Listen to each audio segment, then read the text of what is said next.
여기에 대해서 엄기영 전 사장은 어제 모 언론과의 전화 통화에서 김무령 이사장이 지난해 8월부터 그를 해명을 했고 12월 MBC 임원의 사표도 요구하는 등 인사 압박이 심각했다. 또 관련 내용을 묻자 김무령 이사장이 얘기한 게 맞다. 그리고 너무 참담하다. 그는 김 이사장의 신동아 인터뷰 기사를 봤다면서 거듭해서 너무 참담하다고 그렇게 언급을 했습니다. 그 밖에 이제 관련 내용이 많습니다만 시간 때문에 생략하고 몇 가지 제가 이제 저희 입장을 이야기하겠습니다. 김무령 이사장 즉각 사퇴하십시오. 제가 볼 때 이제 김무령 이사장 더 이상 방문진 이끌어갈 이 권위 성실했고 더 이상 업무 수행할 수 없다는 말씀 드리면서 즉각 사퇴 요청합니다. 그리고 아마 한나라당이 야당했다고 그런다면 어떤 태도 취할 것인지 너무나 분명합니다. 한나라당 아마 정권 퇴진 운동했을 것입니다. 우리 민주당은 조금 전에 정세균 대표께서 문방위에서의 청문회 요청하셨는데 그것은 물론이고 이 부분 관련된 국정조사를 정식으로 추진할 것이라는 말씀드립니다. 국정조사를 해서 엄기영 사장을 몰아내게 된 이 경위와 과정, 그리고 이제 김재철 사장을 임명하는 그런 과정. 아까 말씀했던 것처럼 말귀 잘 알아듣고 말 잘 듣는 사람이 뽑았다고 했는데 그런 과정. 그리고 이제 최근에 인사 사태에서 오는 이 과정. 큰 집이 어딘지, 큰 집에서 조인트 까고 또 그리고 매받고 해서 했다고 보는데 이 큰 집 누가 불러서 조인트를 깠는지 또 매를 때린 사람은 누군지 이런 부분에 대한 이 국민적인 의혹 해소 없이는 MBC 사태 정상화될 수 없다는 말씀 드리면서 저는 이 문제 국회가 이런 이 공영방송의 이런 사태에 대해서 수수방관할 수 없습니다. 국회 차원에서 정식으로 이 국정조사를 실시를 해서 모든 의혹 다 한 점 이 의혹 없이 다 가려내야 그래야 MBC 사태 정상화될 수 있다는 말씀드립니다. 우리 민주당은 이제 이 문제 그야말로 정말 총력을 다해서 모든 당력을 모아서 바로잡고 MBC의 위상을 바로 세우는데 이 MBC 정권이 지금 장악을 해서 자기들 그야말로 정말 하수인으로 놀이개로 이게 삼겠다는 뜻입니다만 그렇게 둘 수 없습니다. 다시 한번 엄중한 사태를 경고하면서 김무령 이사장 빨리 사퇴하시고 국회 차원의 이 국정조사에서 바로 서겠다는 말씀 거듭 강조합니다. 이상입니다. 네, 다음 네 분의 최고위원님들께서 발언 신청해서 조금씩 짧게 해주시면 고맙겠습니다. 송영길 최고위원님 말씀 주시겠습니다.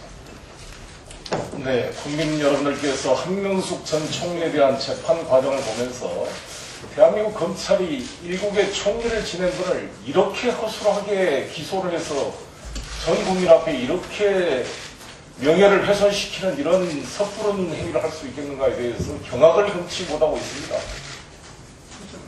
공소장도 특정이 제대로 안 돼서 재판부에서 공소 사실 특정을 요구했습니다. 건네준 것인지 도대체 의자에 놓고 왔다는 것인지 호주머니 없는 그 여성 장관 어디에다 찔러줬다는 것인지 특정이 안 돼 있습니다. 의자 처벌법이라도 만들어야 한다는 말이 나옵니다. 이런 황당한 궁박한 처지에 있는 한 기업인을 구속시켜 놓고 병보석 등 여러 가지의 그러한 협상을 통해서 억지로 끌어낸 진술에 기초한 이 무리한 기소가 얼마나 잘못되신 것인지가 속속 드러나고 있습니다. 경찰은 김길태를 부실 수사하고 검찰은 한명숙 전 총리를 부실 기소하고 이 대한민국 경찰이 10대 소녀를 성폭행하는 이런 상황이 기강회의가 벌어지고 있습니다.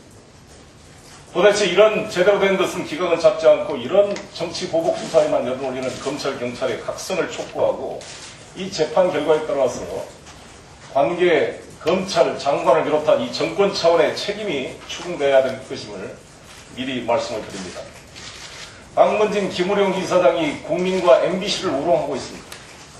MBC가 장악이 되고 이번에 한국은행 총재가 김종수 OECD 대사가 내정됨으로써 금융통화정책이 대통령으로부터 완전히 종속되는 그러한 현상이 우려가 됩니다.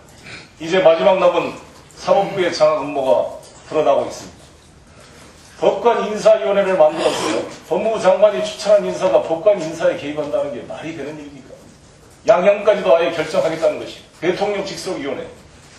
대법관을 10명을 늘리겠다는 건데 이것은 이명박 대통령 임기 동안에 대법관 10명을 임명해서 완전히 친MB 인사로 대법원을 장악하려고 하는 음모라고 저는 생각합니다. 우리나라 대법원은 우리나라 국민들 성격상 삼심으로 끝까지 가기 때문에 폭주하는 업무에 시달리고 있습니다. 문제의 해결이 대법관 수를 늘리는 식으로 해결을 하면 50명이 돼도 부족할 것입니다. 우리는 독일식으로 대법관을 늘리는 식으로 할 수가 없습니다. 엄청난 예산이 들어가고 수를 늘려도 이것은 해결이 안 됩니다. 고등법원, 상고부나 상고허가제를 통해서 걸러주지 않으면 안 됩니다. 대법관은 이 현재의 대법관이 정책적으로 법적 가치가 있는 것에 집중 심리할 수 있도록 사건 부담을 덜어주고 고등법원, 상고부 설치 등을 통해서 이것을 해결해야 되는 것이 정도라고 생각합니다. 이 기회에 10명을 늘려서 사법부를 장악하는 업무를 즉각 중단해야 될 것입니다. 또다시 판사들까지 큰 집에 데리고 와서 조인트 까고 내 때리는 그런 세상을 만들려고 그러는 겁니까? 즉각 중단해야 될 것을 촉구하는 바입니다. 이상입니다. 네, 다음 박주선 최고위원님 말씀 계속드리겠습니다.